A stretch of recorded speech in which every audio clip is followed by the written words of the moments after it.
I'm Noah, overseeing the family-owned public bathhouse passed down from my grandfather. Together with my wife Emma, we experienced a pivotal moment with a child. On an early spring evening, still carrying a lingering chill, past 9 o'clock after our last customer had left, Emma and I were wrapping up the day's work at the bathhouse. While Emma attended to the interior cleaning, I headed towards the entrance. As I approached the garbage disposal area a little distance away, I noticed a small figure. Under the streetlight's glow, I discerned a disheveled girl sorting through the trash. Intrigued, I wondered if she was searching for something. Given the late hour, I decided to approach her. Summoning Emma, we both walked towards the girl by the garbage disposal. Upon closer inspection, despite the chilly weather requiring a jacket, the girl wore only thin, long sleeves, a skirt, and sneakers that were too big, causing her to crush the heels. Her appearance shocked us both. Addressing the girl cautiously, I asked, "Miss, what are you looking for at this late hour?" Startled, the girl turned towards us. Her shoulder-length hair, frizzy like a child's, and overgrown bangs hiding her eyes, gave her a neglected appearance. She replied, "I'm hungry." To avoid frightening her, I spoke gently, suggesting she come to our place. I'd offered to call her parents, but when asked for her home phone number, she shook her head vigorously. Understanding her fear of strangers, I proposed waiting together until we could contact someone from her home. Assuming she had mistaken us for strangers due to the late hour, I was surprised when she revealed, "My mom hasn't come back for about 3 days. I'm waiting for her to return, but I'm hungry." Alarmed by the possibility of abuse or neglect, I suggested involving the police. However, the mention of the police made her instantly wary, expressing dislike for them. Concerned, we continued the conversation, only to hear a gurgling sound from her stomach. At that moment, Emma asked, "How long has it been since you've eaten? Are you hungry?" I scanned for any available food, realizing I hadn't eaten since morning. Neither my wife nor I knew how to respond to the girl's revelation. She hadn't eaten all day, searching through the trash in the late hours while clad in thin clothing. The grim reality of her situation weighed heavily on us. In a surprising turn, my wife suggested, "Would you like to come to our home?" Her words startled me. Taking a stranger's child home without involving the police could lead to complications later. I glanced at my wife, wondering if she grasped the potential risks. She met my gaze and said, "I understand what you're thinking. As adults, it's the right thing to involve the police. However, I can't ignore a shivering and hungry child standing right in front of me." Her perspective resonated with me, and I made a decision. We could take the reluctant girl to the police tomorrow. But for now, the immediate concern was providing a warm place and satisfying her hunger. With a reassuring smile, I extended my hand to the hesitant girl, saying, "It's okay. Come to our place." After a moment of hesitation, the girl reached out and took my hand. My wife took the girl's other hand, and the three of us, hand in hand, headed back to the bathhouse. Upon our return, we learned the girl's name was Mia. While my wife took Mia into the bath, I prepared some clothes. Mia's current attire was dirty and too cold-looking, so I selected suitable replacements from my wife's wardrobe: a pair of drawstring pants, a shirt, and a jacket. The drawstrings on the pants would secure them in place. Swiftly, I rushed to the convenience store to purchase small women's underwear, ensuring Mia had everything she needed. I also grabbed the toothbrush before finishing my preparations. By the time I was done, my wife and Mia emerged from their bath. The clothes and underwear appeared a bit oversized, but Mia managed to put them on. The once pale-faced girl now looked more like a child, her complexion returning after the bath. Her washed and dried hair was smoother, though her bangs were too long. My wife secured them with a pin, revealing the lovely face hidden beneath. I asked, "Did you warm up?" Mia nodded eagerly, expressing excitement. She shared her experience of the bath, likening it to a big pool and expressing her delight at the warmth. Her smiling demeanor reassured me. While I dried Mia's hair, my wife prepared a meal. The bathhouse and our house were adjacent, So once we finished, we moved next door.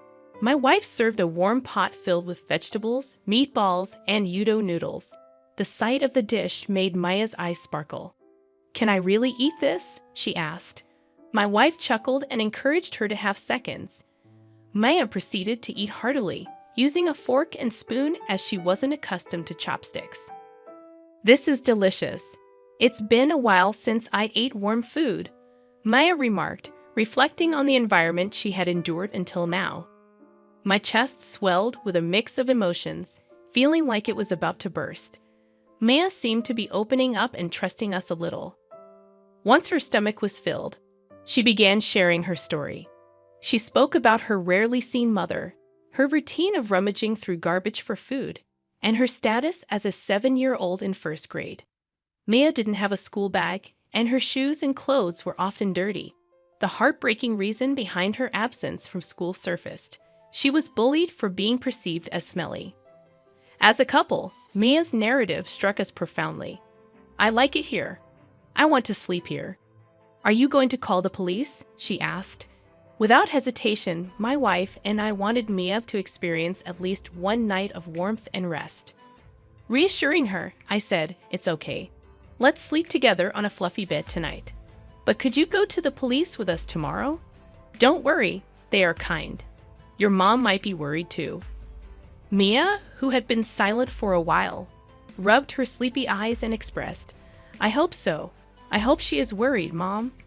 I wanted to comfort her, but I couldn't easily speak positively about a mother who had likely abandoned her child.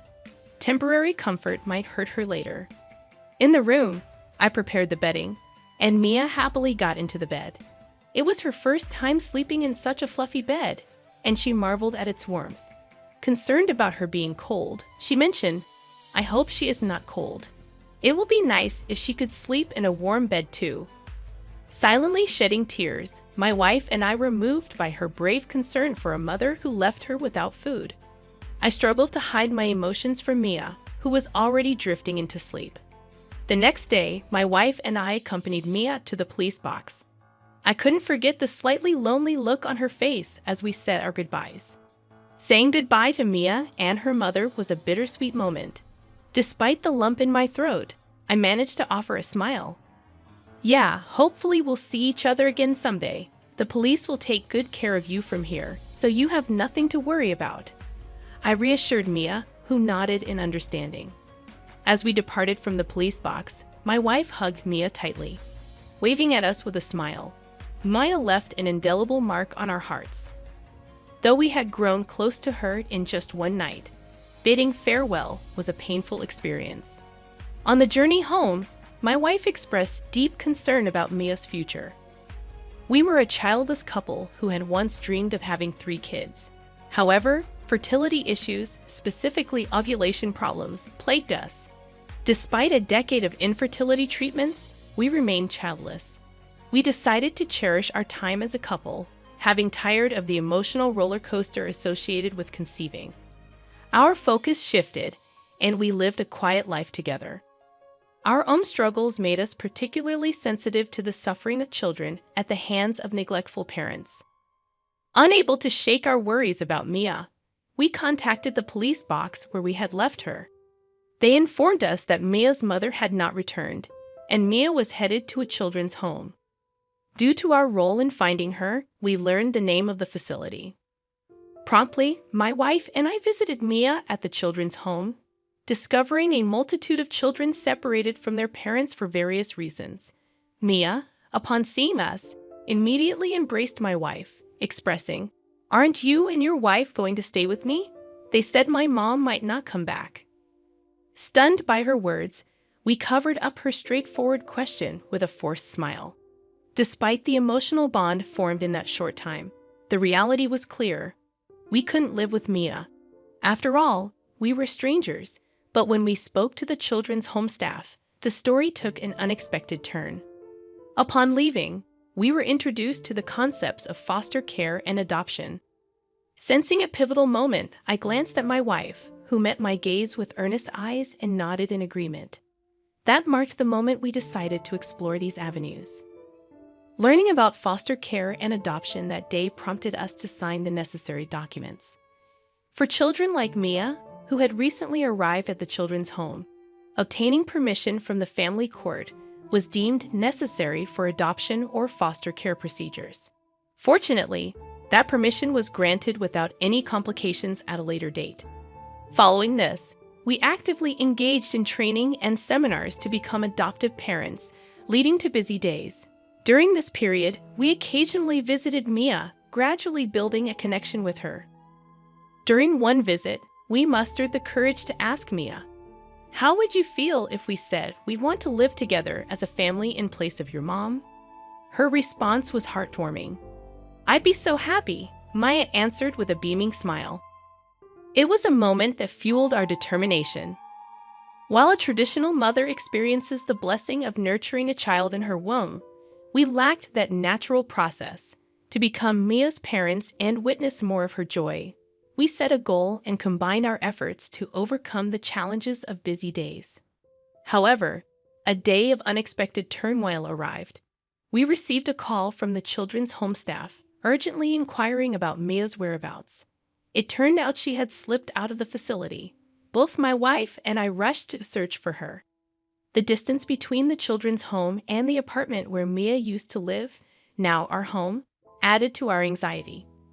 Fearing the worst scenarios, we received a message that Mia had been found by the police. Hurriedly, we went to see Mia upon her return to the children's home. As we arrived, Mia's tear-streaked face told a story of her recent experience. "I want to go to where you guys are. I want to eat meals together again and take a bath like in a swimming pool." Mia expressed, her words filled with longing. My wife and I were rendered speechless, embracing her tiny body tightly. This incident served as a catalyst, intensifying our desire to become a family with Mia. As time passed and Mia regained her composure, we made her promise not to leave the children's home alone due to our concerns. We reiterated our intention to take Mia into our care to the staff. Subsequently, the procedures took more than half a year to complete. Finally, as a couple who had undergone special adoption, we were able to bring Mia home. Fast forward 4 years, and my wife, Mia, and I were living joyfully. Mia was no longer cold or hungry. Each day, she cheerfully went to school with a neat school bag on her back. However, shortly before Mia's birthday, a letter arrived from her biological mother, expressing a desire to meet Mia on her birthday. Without hesitation, Mia agreed to the meeting. Though we felt uneasy as parents, Mia was already in 6th grade, an age where she could make decisions for herself. We respected her choice. On the day of the reunion, Mia went alone to the designated cafe. Anxiously waiting for her return, she came home after about 2 hours, her demeanor unchanged. According to Mia, her biological mother had remarried and seemed genuinely happy. Maya felt relieved to see her mother happy and expressed her love and understanding, despite being left behind. Seeing Maya's determination, we felt proud and relieved that we could continue living with her. The 3 of us decided to celebrate Mia's birthday by buying a cake together. Holding hands, Maya looked a bit embarrassed but complied. Reflecting on the journey from the day we found Mia rummaging through the garbage to our walks hand in hand to the public bath, we realized how much she had grown. Maya would continue to grow, but she would always be our precious daughter. As I etched this happy moment into my heart, I knew that we would continue to walk together as a family of 3, cherishing each step of the journey.